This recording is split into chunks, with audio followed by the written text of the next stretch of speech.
안녕하세요. 뉴스반장입니다. 한국 전통 음식인 김치를 놓고 온라인에서 한중간 김치 기원 논쟁이 커지는 가운데 세계 최대 규모의 검색 사이트 구글이 미국 등 영어 사용자를 대상으로 김치의 기원을 중국어로 소개해왔던 것이 5일 확인됐습니다. 사용자의 검색 엔진 언어 설정에 따라 검색 결과를 다르게 보여준 건데요. 이날 미국판 영어 구글 검색에서 김치 기원을 검색하면 중국이라는 결과와 함께 중국 국기와 지도가 표시됐습니다. 반면 한국판 구글에서 같은 검색어로 검색할 경우 국가명이 표시되지 않고 웹페이지 미리 보기만 보여준 건데요. 일부 네티즌들은 구글 검색에서 한국, 일본어 등을 제외한 대부분의 언어로 김치의 기원을 검색하면 중국이라고 소개한다고 지적했습니다. 시민단체 방크도 검색 언어에 따라 결과를 다르게 표현하는 것은 구글의 이중적인 행태를 엿볼 수 있게 하는 것이라고 지적했는데요. 방크 측은 구글에 항의 서한을 보냈으며 세계 최대 청원 사이트 체인지에 청원을 올렸습니다. 박기태 방크 단장은 구글의 이 같은 행태는 김치 왜곡이 한국의 김치를 중국 문화의 하나로 삼으려는 중국의 맹목 국수주의와 중화민족주의에 그치지 않고 세계로 확산하고 있다는 것을 보여주는 증거라고 밝혔는데요. 반크를 아시나요? 물론 다들 알고 계시겠죠? 혹시 몰라서 설명드리면 반크는 2000년 초반부터 동북공정과 독도 문제 등 우리나라의 역사와 문화에 대한 왜곡된 정보를 바로잡고 홍보 활동을 하고 있는 대한민국 사이버 국제 민간 단체입니다. 이에 방크는 구글 본사에 항의 메일과 서한을 보내는 등 전 세계의 한국인들이 참여하는 대규모 구글 검색 수정 운동을 시작해 마침내 6일 그 내용을 수정했는데요. 반크의 놀라운 활동에 박수를 보내드립니다. 대한민국 정부에서 놓치고 있는 일을 민간 단체인 방크가 해낸 겁니다. 너무 고생하셨습니다. 앞으로도 이런 일은 전 국민이 참여할 수 있도록 공론화해 주셨으면 좋겠습니다. 그러면 구글이 이메일 폭탄을 맞을 수도 있겠죠. 여튼 자랑스럽고 멋집니다. 앞으로도 방크의 활약상 기대하겠습니다. 이른바 친일 만화가 윤서인의 독립운동가 조롱 사건을 맡은 정철승 대표 변호사가 윤 씨에 대한 법적 조치를 10년에서 20년 동안 꾸준히 진행할 예정이라고 밝혔습니다. 대체 이게 무슨 말일까요?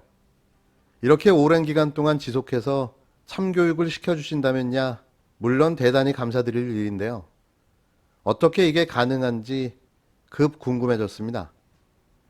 정 변호사는 이와 함께 윤 씨에 대한 명예훼손 피해를 받은 사람에게 제보를 받겠다는 공지도 함께 알렸는데요.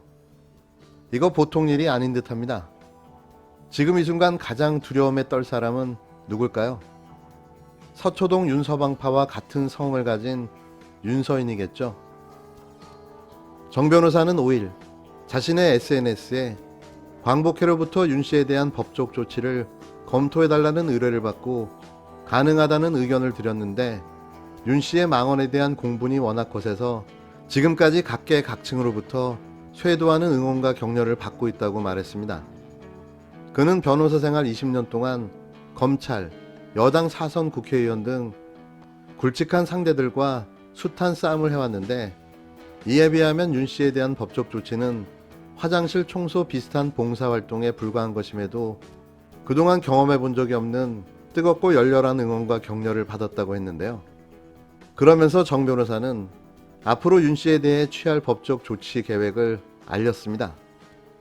독립운동가 후손들 수천 명이 참여하는 집단소송 형식으로 진행하며 위자료 소송은 200에서 300명씩 수차례에 걸쳐 순차적으로 제기할 예정이라며 이러한 법적 조치는 10년에서 20년 동안 꾸준히 진행할 계획이라고 밝혔는데요. 정 변호사는 윤 씨는 선조들의 독립투쟁과 숭고한 희생을 폄하하고 조롱하는 한편 사회적 약자들에 대한 혐오를 유포시켜 우리 사회의 건전성을 훼손시킨다며 도리어 명성을 얻고 돈까지 벌어들이는 상징적 인물이라고 평가했는데요. 그러면서 이런 자를 10년 가까운 세월 동안 방치해둔 건 우리의 잘못이 크다며 윤 씨를 10년에서 20년 꾸준히 응징하는 건 사회봉사활동에 불과하다고 강조했습니다. 정 변호사는 또 윤 씨에 대한 제보 메일들이 숱하게 쌓여 정보와 자료의 홍수에 빠져 있다며 윤 씨에게 피해를 본 수많은 분들에게 법적 조언을 해주거나 소송 대리를 맡아 꾸준히 응징당하도록 해줄 참이라고 밝혔는데요. 윤 씨는 지난달 12일 친일파 후손과 독립운동가 후손의 집을 비교한 사진을 올리며 친일파 후손들이 저렇게 열심히 사는 동안 독립운동가 후손들은 도대체 뭘 한 걸까라고 적었습니다. 논란이 확산되자 윤 씨는 그달 18일 논란이 된 제 글은 너무 짧게 쓴 게 실수였다며 사과글을 올렸는데요. 그러나 김원웅 광복회 회장이 고소할 계획이라고 밝히자 다음 날인 19일 윤 씨는 정 변호사를 되려 역고소했습니다. 정 변호사가 하찮은 자, 로펌 신입 변호사들을 트레이닝하는 용도로 윤 씨에 대한 소송을 맡겨보겠다는 등의 글을 쓴 게 모욕과 명예훼손 협박에 해당한다는 이유에서인데요. 호랑이 굴에 제 발로 들어가는 용감함을 보여준 거죠. 하지만 그건 잠시입니다.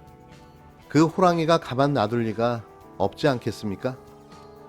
윤 씨는 2019년 조두순 사건을 희화했다가 피해자 가족에게 2천만 원을 배상했고 경찰이 쏜 물대포에 맞아 사망한 고 백남기 어르신의 딸을 비방해 벌금 700만 원을 선고받기도 했습니다.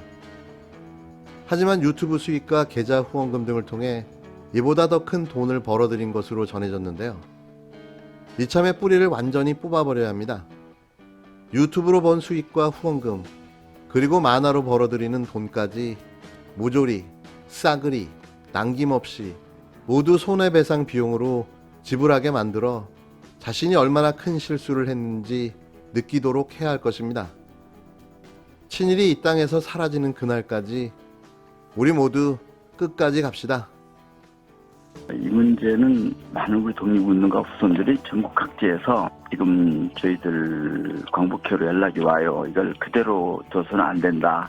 근데 그런 분위기를 저희들이 존중해서 일단은 법적인 조치를 하는 걸로 의견을 좀 모아가고 있습니다. 고소장을 내는 거를 결정을 이번 주에 하고 고소장 문안이나 이런 것은 좀 저희들이 이제 그 정철승 변호사도 우리 독립운동가 후손이거든요. 저희들이요, 광복회 독립유공자 후손들, 예를 들면 안중근 의사 후손, 또 단재 신청생 후손, 모양 영원영생 후손, 그런 후손들이 모여 있는 전체 후손 중에 모이는 단체가 광복회거든요. 광복회원이 전국에 8,300명이 됩니다. 그래서 8,300명이 1인당 만약에 100만 원씩으로 이렇게 우리가 위자료를 요구하면 83억 원이 됩니다.